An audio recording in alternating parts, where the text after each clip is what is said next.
ভাইয়া পাশে দাঁড়াইলে তো সবাই বলবে যে হ্যাঁ পাশে দাঁড়াবো ভাইয়া। পাশে দাঁড়ানোর মতন এমন একটা মানুষ কি পাবো যে পাশে দাঁড়াবে? দেখা যায় আজকে হয়তো আমার দুইটা মেয়ে আছে, ওই মেয়েদের তো উনি দেখবে না, বলবে ওটা পরের মেয়ে, হয়তো ওই ঘরে আমার আর একটা বাচ্চা হবে, তখন তো আমার মেয়েরে তারা দেখবে না। এই জন্য ভাই বিয়ের শাদী আমি বিয়ের শাদী তো কইরা দেখছি যে বিয়ের শাদী কি মজা। ভাইয়া আমার নাম মিম। হুম আমার দেশের বাড়ি হচ্ছে বিক্রমপুর, আমার শ্বশুর বাড়ি হচ্ছে বিক্রমপুর। হুম। তো এই যে ক্যামেরার সামনে কেন আসছেন?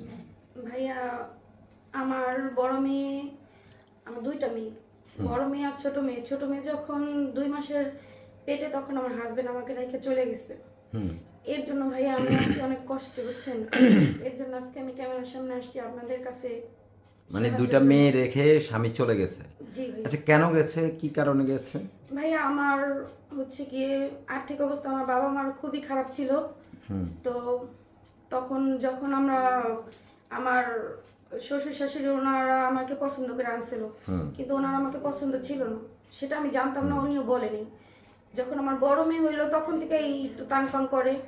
পরে যখন আমার শ্বশুর শাশুড়ি বললো যে আরেকটা সন্তান দেন নেও, দেখো ওরা যখন এমন করতেছে তার একটা নেও, তখন একটু ভালো হইতে পারে।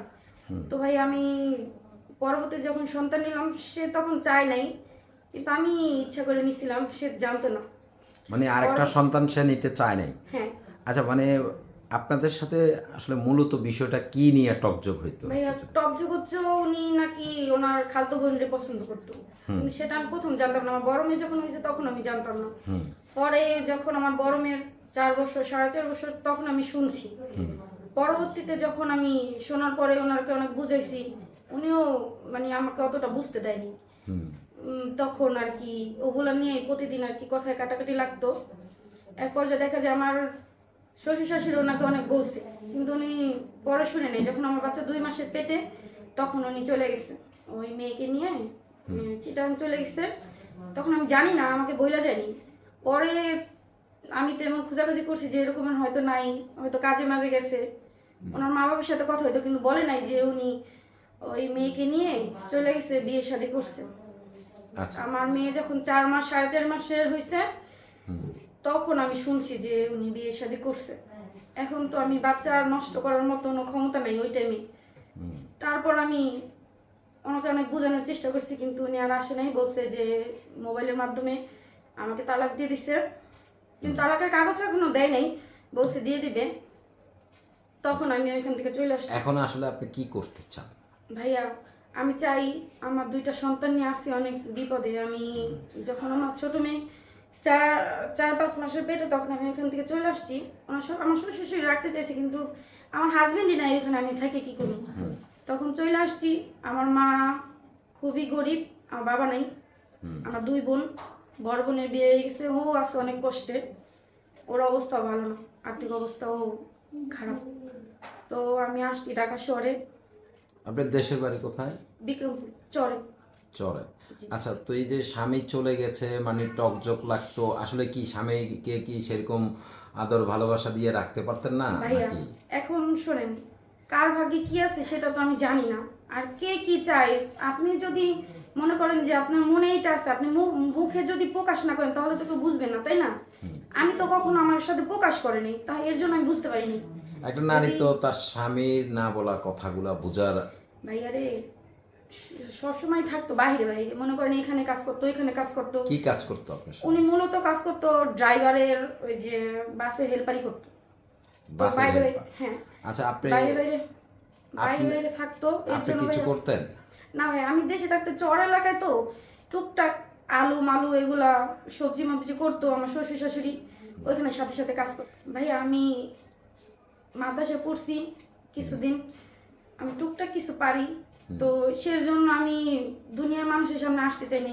কেউ যদি আমাকে সহযোগিতা করে, আমার বাচ্চাকে 2টা বাচ্চার জন্য কেউ যদি সহযোগিতা করে, আমি এইভাবেই করব। আর যদি না করে সেটা তাদের ইচ্ছা। যদি আমার বাচ্চাদের প্রতি যদি কেউ মায়া হয় ভাই, তাহলে এইভাবেই যে আমি একটু সহযোগিতা আমাকে করে আমার বাচ্চা 2টা নিয়ে যেন আমি একটু ভালো মতো থাকতে পারি। আচ্ছা, ভাইয়া যখন বড় মেয়ে ছোট মেয়ে হওয়ার সময় আমাকে 4বার আমি হাসপাতালে গেছি। 4বার আমাকে বলছে যে আমার সিজার করতে হবে। আমার অবস্থা ভালো ছিল না, খুব কম বয়সে বিয়ে হয়েছে, তো বড় মেয়ে যখন হয়েছে তখন আমার 17 বছর। তো ছোট মেয়ের বেলা অনেক সমস্যা হয়েছে, কিছু খাইতে পারি নাই। শ্বশুর শাশুড়ি তো গরিব, চর এলাকায় বুঝে নিত, তো সেরকম কিছু খাওয়া দাওয়া হয় নাই। পরে 4বার গেছি হাসপাতালে, 4বারই বলছে অপারেশন করতে, কিন্তু ভাই আমার কাছে ওইরকম আর্থিক অবস্থা ছিল না যে আমি অপারেশন করবো। তারপরে অনেক আল্লাহর কাছে কাঁদছি, আল্লাহ তুমি যেমনি পারো, আল্লাহ তুমি হয়তো আমার নিয়ে যাও, নাইলে তুমি আল্লাহ এইভাবে দাও, আমি কার কাছে যাই হাত পাতমু, কে আমারে দিব। পরে একদিন এরকমের 1 মাস এরকম ব্লাড ভাঙছে, তারপর আমি হাসপাতালে যাইতে পারিনি। ওষুধ খাইছি টুকটাকি, যে সরকারি হাসপাতালের থেকে যে ওষুধ দিছে আমি খাইছি, কিন্তু আমাকে ডাক্তার বলছিল যে তুমি সিজার করে ফেলো, কিন্তু সিজারের টাকা আমার কাছে ভাইয়া ছিল না। তারপরে একদিন এরকম 3 দিন যাওয়ার পরে ডাক্তার আমার বলছে যে তুমি সিজার করতে পারলে কইরো, নাইলে তো এখানে আসারই নেই। পরে ওনাদের তো আমি আর কিছু বলতে পারি না, এটা তো হাসপাতাল। এরকম এক রাত্রে অনেক ব্যথা উঠছে, এরকম প্রতিদিনই রাত্রে ব্যথা করতো, আর সারা রাত কান্না করতাম যে আল্লাহ তুমি একটু রহমত করো, আল্লাহ তুমি একটু রহমত করো। তো একদিন এরকম ব্যথা উঠছে, পরে সকালবেলা হাসপাতালে গেছি। আল্লাহর কি রহমত, আল্লাহ আছে আমার সাথে, মনে করছি আমি বাঁচবো না, কিন্তু ডাক্তারখানা গেছি। পরে ডাক্তারে বলছে না, আল্লাহর রহমতে নর্মালই হবে। তো 1 ঘন্টার ভিতরে নর্মাল হইলো, কিন্তু ভিতরে ভাইয়া বাচ্চা পায়খানা করে একদম খাইয়া সারা শরীর বইরা ফেলাইছে। তো ডাক্তার দেখে এগুলো তো হয়ে গেছে যে এই মেয়ের কত সাহস। এই মেয়ের বলছি 3বার 4বার আসছে, আমি বলছি সিজার করার জন্য, সিজার করে নেই। তারপর যখন বাচ্চা বের করলো, যখন ফুলটা পড়লো ভাইয়া, ফুল ভিতরে পইচা গেছে। ডাক্তার বলছে যে এই মেয়ে আর যদি কিছুক্ষণ থাকতো হয়তো বাচ্চা মা দুজনই বাচ্চা কিনে যেত না। মেয়ের নিয়ে তো অক্সিজেন দিছে ওনারা, অনেক চেষ্টা করছে, নাক দিয়া পাইপ দিছে, তারপর মুখ দিয়া পাইপ দিছে। আর আমি তো অজ্ঞানী হয়ে গেছি, আমার যে ফুলটা ওইটা পুরো সব পচে গেছে। কিন্তু আল্লাহর রহমতে, আপনাদের দোয়ায়, ময়মরব্বির দোয়ায় আল্লাহ আমাকে এমনি খালাস করছে।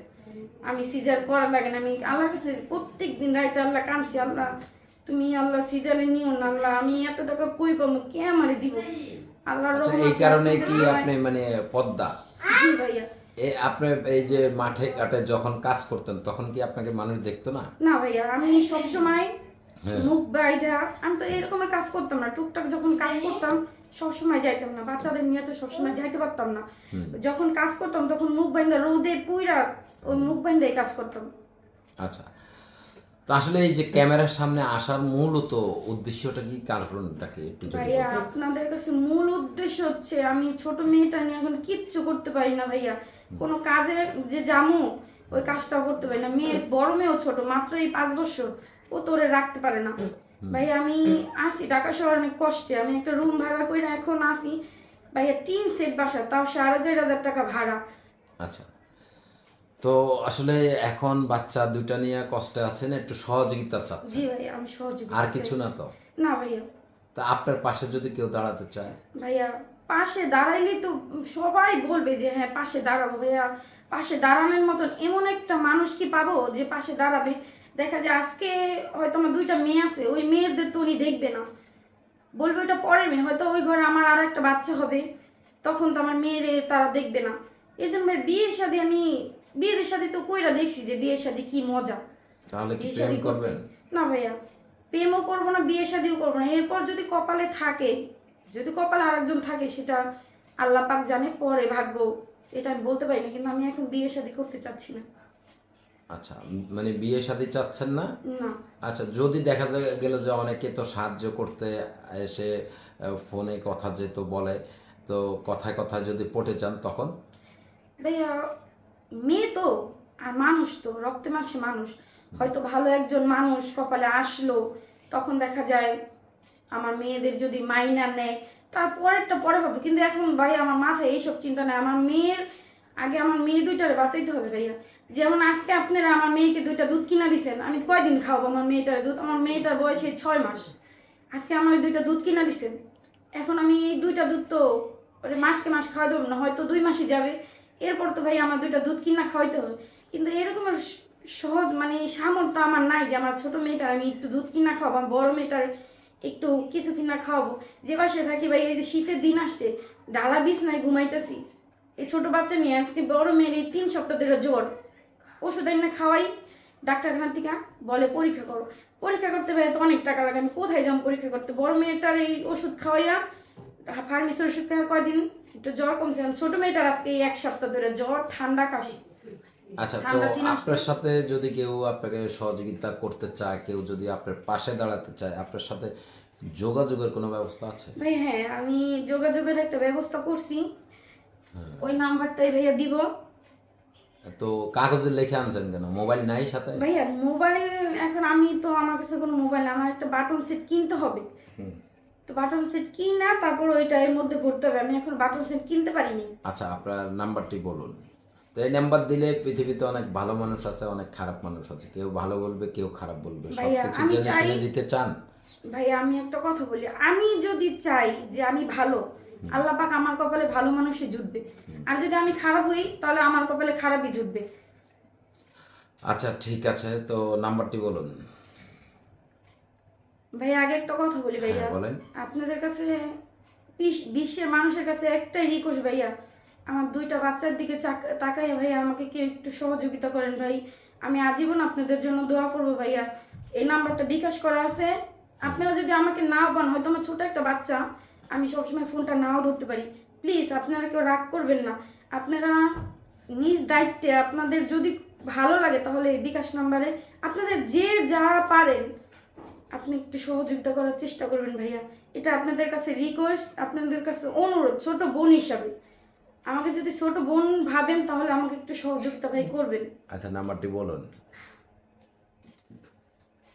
019, এটা ক্যামেরার সামনে দেখা যাচ্ছে না, 09751258807। আবার বলি, 01975125807। আচ্ছা, আপনার নাম? আমার নাম মিম।